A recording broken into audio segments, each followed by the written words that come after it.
Coming up on NCC News at 4, primary votes are being counted for the local election. We'll tell you who's in the lead and why there may be a delay in the final voter count. And a new travel advisory announcement today from the governor, what some states are implementing in order to stop the numbers from increasing again. Find out what this means for New York State.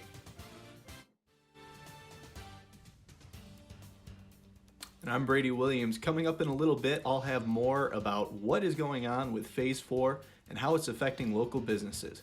NCC News at 4 starts now.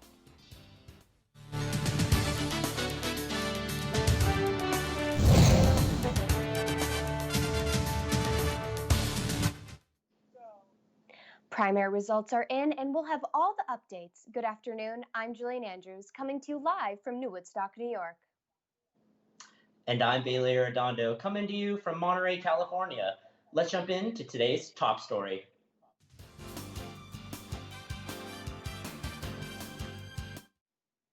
Votes are still being counted today because of a high number of absentee ballots.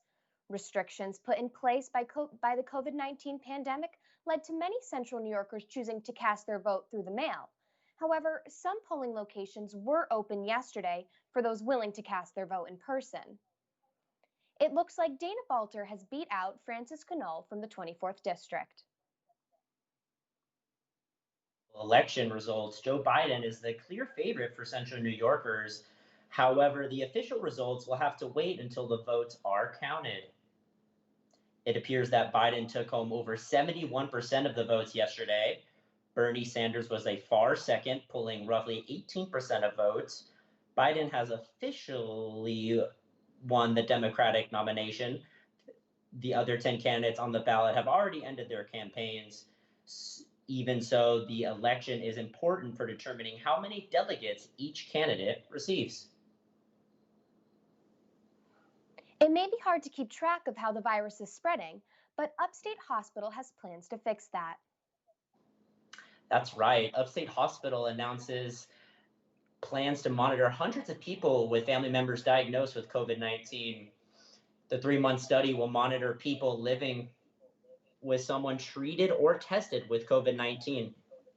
The study will help identify people at high risk of getting the virus or those who are in early stages of the virus. Those that participate in the study must agree to monthly blood and saliva testing. Regular questionnaires about symptoms, exposures, and behaviors, such as wearing a mask, will also be required. Upstate hopes to enroll 400 to 600 households. Central New York is getting close to Phase 4 of reopening, but things might not follow the original plan. We're live with NCC's Brady Williams, who will tell you how some businesses are coping with sudden changes to Phase 4. Thanks, Jill. For weeks, we thought Phase 4 would be one of the last steps in reopening the state. But last night, New York stepped in and announced that the phase would be broken into subgroups. For Michelle Gregory, who owns CNY Gym Center, that means one of her gymnastics studios is free to open soon, but her other one is an issue. I get that it's very tricky. We've never done this before, but it's been very confusing as a small business owner to try to plan and, get our message out that we're back when, sorry, no, we're not. Just kidding. Michelle Gregory and other business owners were relying on a July 6th reopening. And then last night heard that now, the malls aren't going to be opening till after Phase 4, which kind of just puts us in a little bit of a limbo because we have one location we can open and now the other one we can't. Malls, movie theaters, and gyms were set to reopen as Phase 4 began. But now, New York State has removed them from the list. The sudden change means pushing back every plan. And for Gregory, who has to run 2 stores in different situations, it can harm the people who work for her. It affects our employees in a lot of ways. We can't bring back as many as we'd like, and we even can't to begin with anyway. So it makes it even more difficult. So while your home workouts may be straining, the financial strain that they're putting on small business owners is even bigger.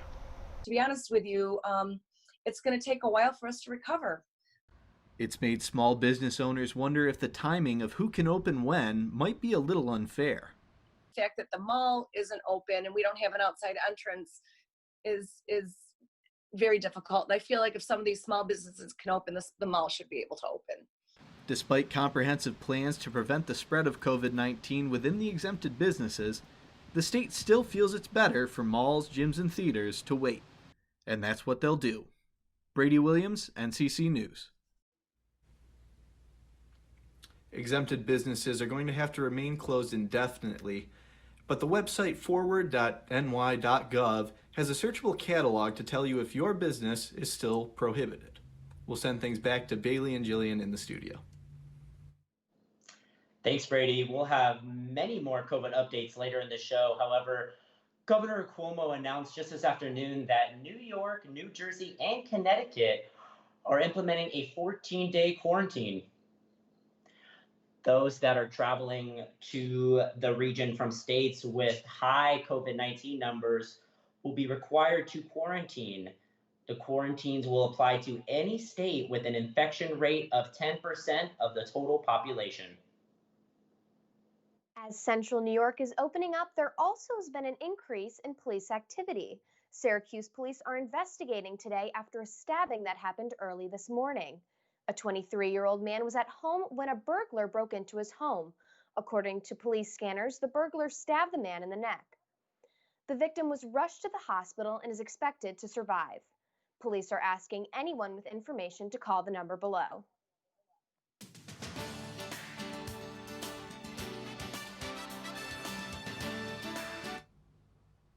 After a 3-day heat wave here in Central New York, reporter Van Delbridge has the latest on what locals can expect as they resume back to outdoor activities. That's right, Jillian. We hit a record high over the last couple of days with temperatures in the 90-degree mark. Thankfully, temps will not sizzle as much in the coming days. It's currently 79 degrees with a comfortable 48-degree dew point and humidity at 34%. There's a west wind at 16 miles per hour and visibility is at 10 miles. Tomorrow morning will be comfortable at 68 degrees and will quickly increase to 67 degrees with a 5% chance of rain by late morning. By midday, we're looking at 79 degrees with a 24% chance of rain.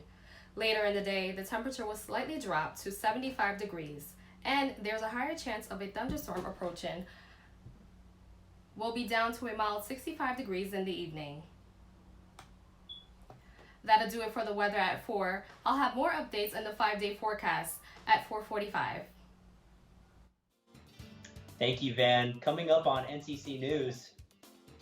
Updates on COVID-19 cases from around the country. Which states are seeing a rise in numbers? We'll have more in that in just a bit. And California schools are looking to reopen this fall. The steps one private school in San Jose is taking to ensure their students' safety.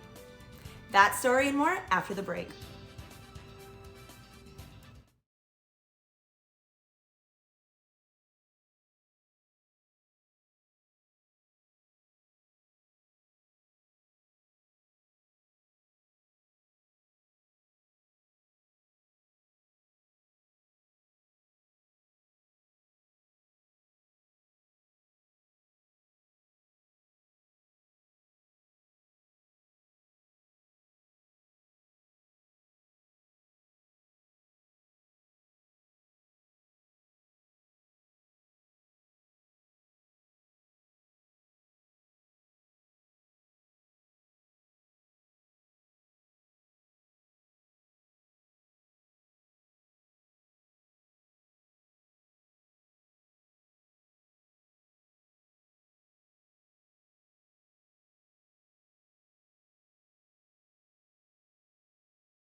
Great to have you back with us. We're heading to the West Coast where California schools are focused on fall classes after the Department of Education released their how-to guide to safely reopen.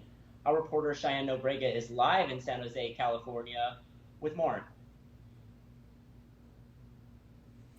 Bailey, schools all over the state are preparing for the possibility of a reopening.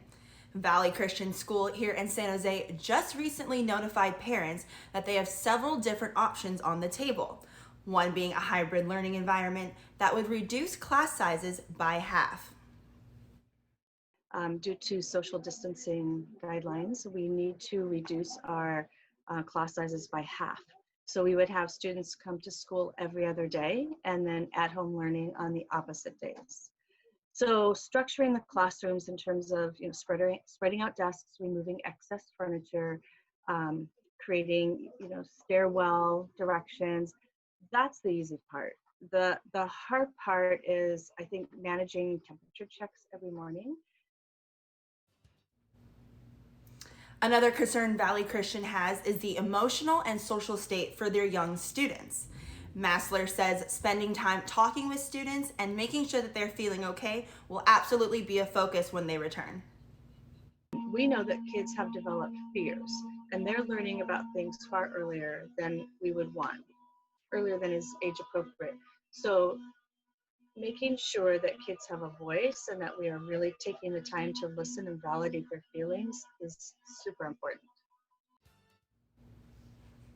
Valley Christian will be announcing their decision about fall a week from today.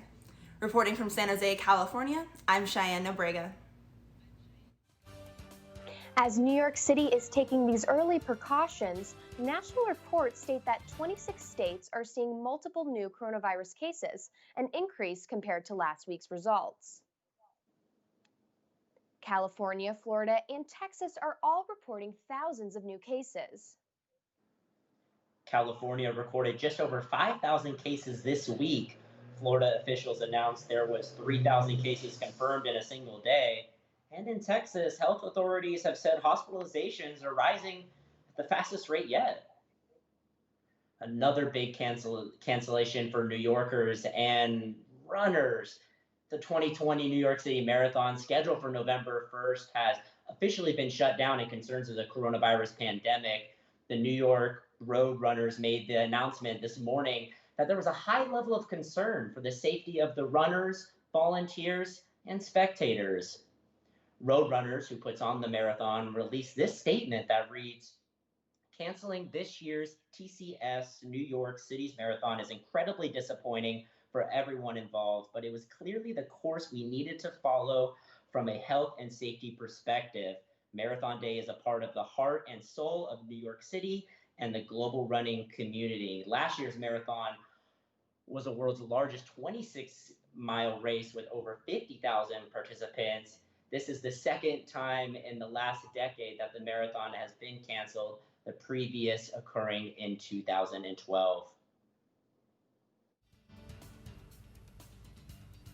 Coming up, while we are still anticipating the NBA coming back, a key player for the Lakers is not.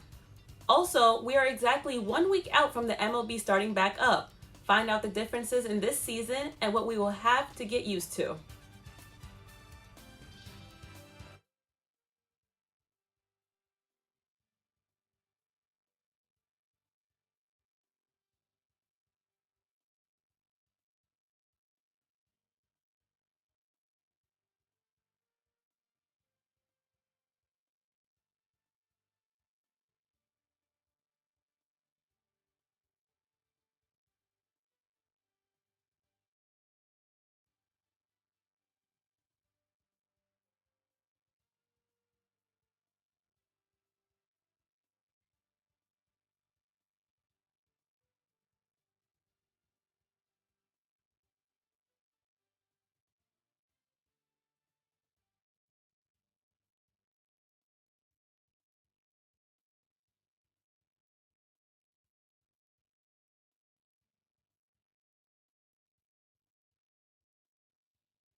Good evening. I'm Mia Gibson with NCC Sports. With the modified NBA season coming up, there's tons of anticipation and excitement surrounding it. However, bad news for the Lake Show, good news for their rivals. Avery Bradley has decided to opt out of the restarting of the season. He has a 6-year-old son, and he's been struggling to recover from respiratory illness. It is unfortunate, but of course, when you're a parent, duty calls. All is not lost, however, as J.R. Smith is the leading pick to replace Bradley upon the return of the season. As you guys might remember, he made a crucial slip-up in Game 1 of the NBA Finals against the Golden State Warriors in 2018. It sort of dictated the rest of the series. The good thing is, Smith is a streak player, meaning when he's hot, he's hot. So he may come in handy as a secret weapon if the Lakers go along with picking him up, or if the Lakers go along with picking up the free agent. Despite all of this, we are still on schedule to start, and the excitement will remain. Here are your current NBA standings. In the East, the Bucks, Raptors, and Celtics lead the conference and also have clinched a playoff berth, followed by the Heat, Pacers, 76ers, Nets, and Magic, who are also in playoff position but have a little work to do to guarantee their spot. In the West, the Lakers are the only team that clinched a playoff berth. But what's new? The Western Conference has always been competitive and has always been a race to the finish. Following the Lakers are the Clippers, Nuggets, Jazz, Thunder, Rockets, Mavericks, and Grizzlies. That 8th spot can change at any point, as Damian Lillard and the Portland Trail Blazers are only 4 games behind, sitting at the 9th spot. The NYC Marathon has been canceled. Like my colleague Bailey has said, there's really no surprise. However, it still hurts the same. The marathon has been going on as an annual event in the Big Apple since 1970. But with this event normally attracting more than 50,000 runners, 10,000 volunteers, and about 1 million fans, the 26.2-mile race will definitely do more harm than good. Exactly a week from now, the MLB is underway. Very exciting and a sign that things are going back to normal. Nope, not so fast. Some notable rule changes are the MLB active rosters will have 30 players for the first 2 weeks, 28 for the next 2, and 26 in week 5. There will be a separate injured list for coronavirus. Teams will play 10 games against divisional opponents and 4 against opposite league divisional opponents. There will be a universal designated hitter, and the runner starts at second base in extra innings. What do you call a quarterback who signed a $31.4 million contract with the Dallas Cowboys? I'll tell you, one of the NFL's highest paid players. Well, most people call him Dak Prescott. Technically, Prescott signed for 1 year, $31.4 million, but he was also franchise tagged. And if we know anything about that, then it might as well be 3. Great news for the Cowboys and Prescott, as this provides much needed stability. While we're on the topic of football, Tom Brady, the greatest quarterback of all time, is practicing with his teammates, much to the dismay of the NFL Players Association. With Florida's coronavirus cases increasing, it is risky business. However, what did we expect from a 5-time Super Bowl champion? What did we expect from someone who has made it clear what his end goals are? What did we expect from a player who personifies the word winner? Hopefully, Brady is taking the proper and appropriate precautions to avoid contracting the virus, but personally, I don't see him slowing down on practicing with his new teammates and building that chemistry down in Tampa Bay. And that'll do it for NCC Sports. I'm Mia Gibson. Back to you guys in the studio. Our NCC News team at 4:45 has more stories for you coming up. Anchor Dana Casulo is joining us now. Dana, what can we expect? We have a lot coming up at 4:45. We will tell you everything you need to know about the 2020 election. Polls closed last night at 9 p.m. in Onondaga County. For the first time in New York State primary history, more than half the votes are expected to come by mail. Also, we will tell you what you can expect for Phase 4 reopenings this Friday. and a little bit about how the Central New York Community Foundation has announced a new grant for the city of Syracuse. Find out what that grant is going to be used for. For 445, I'm Dana Casulo. Back to you. Very exciting news for 445, but as we wrap things up in this afternoon here, a California Fire Department did something that hasn't been done in 133 years. Pasadena Fire Department had its first all-female crew. Station 34 had women serving as the captain, engineer, and on-site firefighters. The Pasadena Fire Department is staffed with 150 firefighters, 8 of whom are women, which is just 5%. This week's situation is not permanent and occurred because all 4 women were on overtime. But nonetheless, Jill, what an awesome moment for those women firefighters, and proving no matter the gender, you can still get the job done. That'll wrap us up here for NCC News. Thanks for joining us. I'm Bailey Redondo. And I'm Jillian Andrews. We'll see you next time, Syracuse.